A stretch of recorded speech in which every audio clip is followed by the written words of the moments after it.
Hello বন্ধুরা, কেমন আছো তোমরা? আশা করি সবাই ভালো আছো। আর আমিও ভালো আছি। তো চলো দেখে নিই আজকের ভিডিওটা। আজকের রেসিপি খাসির মাংস। প্রথমে মাংসটা ম্যারিনেট করে নিতে হবে। প্রথমে মাংসের মধ্যে দিয়ে দিতে হবে পেঁয়াজ কুচি, লঙ্কা কুচি, আদা রসুন বাটা, হলুদ গুঁড়ি, জিরে গুঁড়ি, লঙ্কা গুঁড়ি, ধনে গুঁড়ি, কাশ্মীরি লঙ্কার গুঁড়ি ও পরিমাণ মতো লবণ। আর দিতে হবে গরম সর্ষের তেল। এবার মাংসটা ম্যারিনেট করে রেখে দিতে হবে কিছুক্ষণ। এবার কড়াইতে সর্ষের তেল গরম করে কেটে রাখা আলুগুলো বেশ লাল লাল করে ভেজে নিতে হবে। আলুগুলো ভাজা হয়ে গেলে তুলে রেখে দিতে হবে একটি জায়গায়। এবার ওই তেলের মধ্যে দিয়ে দিতে হবে তেজপাতা ফোড়ন, তারপর দিতে হবে পেঁয়াজ কুচি। এবার পেঁয়াজ কুচি বেশ কিছুক্ষণ নাড়াচাড়া করে ভেজে নিতে হবে। পেঁয়াজটা ভাজা হয়ে গেলে দিয়ে দিতে হবে চিনি, আর দিয়ে দিতে হবে আগে থেকেই ম্যারিনেট করে রাখা মাংস। মাংস দেওয়ার পর বেশ কিছুক্ষণ কষিয়ে নিতে হবে।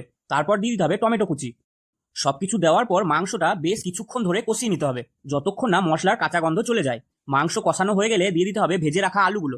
আলু দেওয়ার পর মাংসটা একটু নাড়াচাড়া করে দিয়ে দিতে হবে গরম জল। এবার ভালোভাবে বেশ কিছুক্ষণ ফুটিয়ে নিতে হবে। খাসির মাংস তোমরা চাইলে প্রেসার কুকারেও দিতে পারো।